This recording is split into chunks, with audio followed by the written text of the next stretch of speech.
Hello everyone, this is Masum Ahmed. Welcome to back another video. I hope you are all fit and fine. My school ভিডিওতে স্বাগতম. I hope you are practicing spoken English every single day because if you want to improve your spoken English, you need to practice a lot. আজকে আমরা যেটা নিয়ে discuss করব সেটা হলো daily use সেন্টেন্সেসের মধ্যে ফিউচার পারফেক্ট টেন্সের ক্ষেত্রে আমরা কিভাবে আমাদের ডেইলি লাইফে আমাদের কনভারসেশনে দৈনন্দিন জীবনে কনভারসেশনে যে সেন্টেন্স বা বাক্যগুলি ইউজ করে থাকি এর মধ্যে কিন্তু ফিউচার পারফেক্ট টেন্সের কিন্তু অবশ্যই ইউজ হয়ে থাকে। এমনই ফিউচার পারফেক্ট টেন্সের ইউজ হয়ে থাকে এরকম কিছু বাক্য বা সেন্টেন্স নিয়ে আমরা নিয়ে আসছি, যেগুলো আসলে ডিসকাস করলে আপনাদের অবশ্যই কিন্তু হেল্পফুল হবে স্পোকেন ইংলিশের জন্য। তাহলে চলুন দেখে নিই। আর একটা বিষয় কিন্তু ফিউচার পারফেক্ট টেন্সের ক্ষেত্রে কিন্তু আমরা তিন ধরনের সেন্টেন্স তৈরি করতে পারি। একটা হচ্ছে হাবোধক বাক্য, নাবোধক বাক্য এবং প্রশ্নবোধক বাক্য, অর্থাৎ অ্যাফার্মেটিভ সেন্টেন্স, নেগেটিভ সেন্টেন্স এবং ইন্টারগেটিভ সেন্টেন্স। এই তিন ধরনের সেন্টেন্স নিয়েই ডিসকাস করব যাতে করে আপনাদের সকল ডাউট সকল কনফিউশন ক্লিয়ার হয়ে যায়। তাহলে চলুন দেখে নেই আসলে কিভাবে আমরা ইউজ করতে পারি ফিউচার পারফেক্ট টেন্সের ক্ষেত্রে সেন্টেন্সগুলো। প্রথমত লেখা আছে ফিউচার পারফেক্ট টেন্স। প্রথমত ফিউচার পারফেক্ট টেন্সটা কি এটা কিন্তু আসলে আমাদের একটু বোঝা দরকার। এটা বোঝা দরকার এই জন্য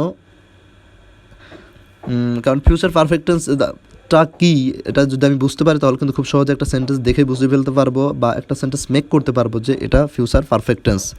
প্রথমত মনে রাখতে হবে ফিউচার পারফেক্ট টেন্স হলো ভবিষ্যৎকালে কোনো একটা নির্দিষ্ট সময়ের কথা বলা হয়, নির্দিষ্ট একটা সময়ের কথা উল্লেখ থাকে, টাইমের কথা উল্লেখ থাকে। আর সেকেন্ডলি হচ্ছে যেখানে মানে দুইটা ঘটনা ঘটে থাকবে, দুইটা ঘটনার মধ্যে যেটা আগে ঘটবে সেটা হলো ফিউচার পারফেক্ট টেন্স এবং যেটা পরে ঘটবে সেটা হচ্ছে সিম্পল ফিউচার টেন্স। তাহলে বুঝতে পারলেন কিন্তু এই দুইটা বিষয় যদি আমার মাথায় থাকে তাহলে কিন্তু আমি বুঝতে পারবে এটা ফিউচার পারফেক্ট টেন্স।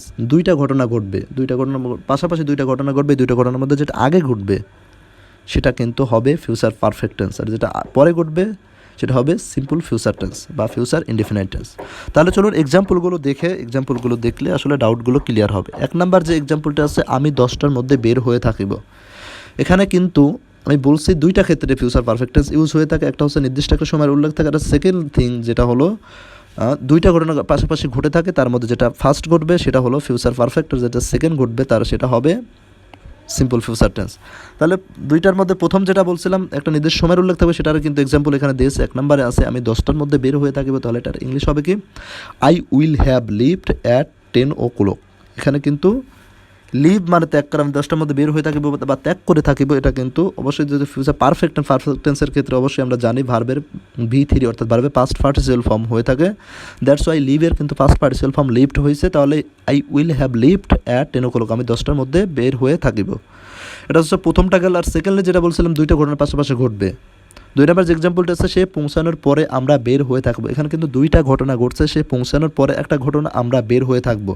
সে পৌঁছানোর পরে মানে দুইটা ঘটনা ঘটবে মানে তাহলে সেকেন্ডলি যেটা দুইটা ঘটনা ঘটবে পাশাপাশি তার মধ্যে যেটা আগে ঘটবে সেটা হলো ফিউচার পারফেক্ট, যেটা পরে ঘটবে সেটা হলো future indefinite.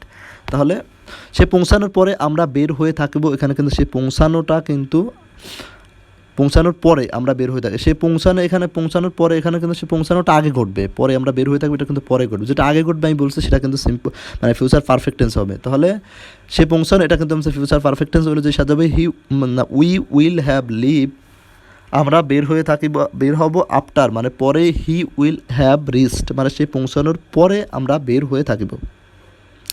We will leave after he will have reached মানে হি উইল হ্যাভ রিচড সে পৌঁছানোর পরে, আফটার মানে পরে, সে পৌঁছানোর পরে আমরা বের হয়ে থাকিব। তারপর যে এক্সাম্পল আছে 3 নাম্বার, সে পৌঁছানোর পূর্বে আমরা বের হয়ে থাকিব। আগেরটা ছিল দ্বিতীয় নাম্বার, 2 নাম্বার এক্সাম্পলটি ছিল সেটা হচ্ছে পূর্বের কথা, আর 3 নাম্বার আছে হচ্ছে 2 নাম্বার এক্সাম্পল ছিল হচ্ছে পরে, আর 3 নাম্বার এক্সাম্পল পূর্বে। পরে কথাটা আসলে আফটার ইউজ করবো, আর পূর্বে কথাটা আসলে বিফোর ইউজ করবো। তাহলে he will have lived before he will reach মানে বিফোর এর পূর্বে, বিফোরের আগে আমরা ফিউচার পারফেক্ট টেন্স ইউজ করবো, আর আফটারের পরে ফিউচার পারফেক্ট টেন্স ইউজ করবো। এটা হচ্ছে আসলে একটু ডিফারেন্ট আর কি। যদি আফটার মানে পরে কথাটা আসে সেক্ষেত্রে আফটারের পরে আমরা ফিউচার পারফেক্ট টেন্স ইউজ করবো, আর বিফোর মানে পূর্বে কথাটা আসলে বিফোরের আগে আমরা হচ্ছে ফিউচার পারফেক্ট টেন্স ইউজ করবো। তাহলে কিন্তু আপনারা বুঝতে পারতেছেন কিন্তু খুব সহজেই মানে ফিউচার পারফেক্ট টেন্স দিয়ে আমরা কীভাবে সেন্টেন্স তৈরি করতে পারি। তাহলে চলুন আরও কিছু এক্সাম্পল দেখে নেই। 4 নাম্বার যে এক্সাম্পল আছে, সে পৌঁছানোর পূর্বে ট্রেনটি ছেড়ে দিবে।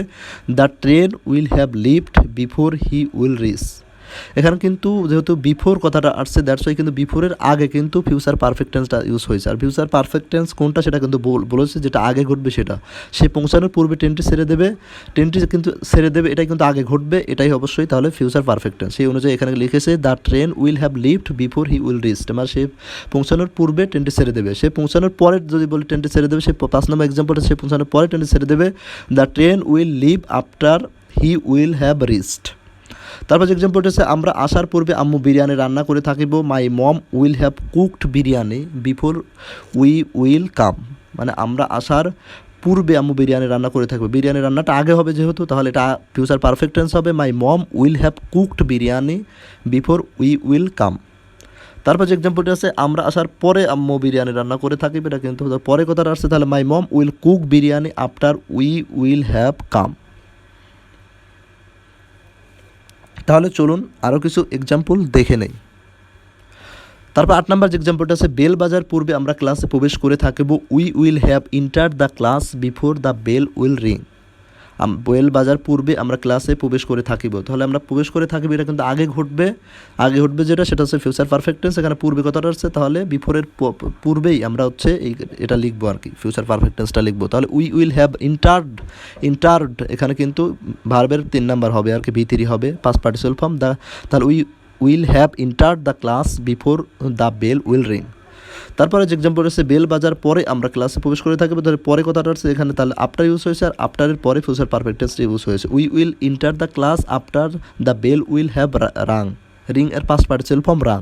তারপর যে এক্সাম্পলটা হচ্ছে আমি আসার পূর্বে সে দুপুরে খাবার খেয়ে থাকবে, আমি আসার পূর্বে সে দুপুরে খাবার খেয়ে থাকবে, he will have eaten lunch before I shall come, আমি আসার পরে সে দুপুরে লাঞ্চ করে থাকবে, দুপুরে খাবার খেয়ে থাকবে। তারপর যে এক্সাম্পলটা হচ্ছে আমি আসার পরে সে দুপুরে খাবার খেয়ে থাকবে, তাহলে he will eat lunch after I shall have come, এখানে কিন্তু আফটারের পরে মানে ফিউচার পারফেক্ট টেন্স ইউজ হয়েছে। এই হোপ ভিডিওটি হেল্পফুল হয়েছে, ভিডিওটি বুঝতে পেরেছে, ভিডিওটি যদি হেল্পফুল হয়ে থাকে অবশ্যই ভিডিওতে একটা লাইক দেবেন এবং চ্যানেলটি সাবস্ক্রাইব না করে থাকলে অবশ্যই সাবস্ক্রাইব করবেন এবং কমেন্ট জানাবেন কোন কোন টপিকের উপর ভিডিও চাচ্ছেন, আমরা নেক্সট টাইম সেই টপিকের উপর ভিডিও আনার চেষ্টা করবো। তাহলে ভালো থাকবেন, দেখা হচ্ছে নেক্সট কোনো ভিডিওতে, ততক্ষণ পর্যন্ত take care and keep learning.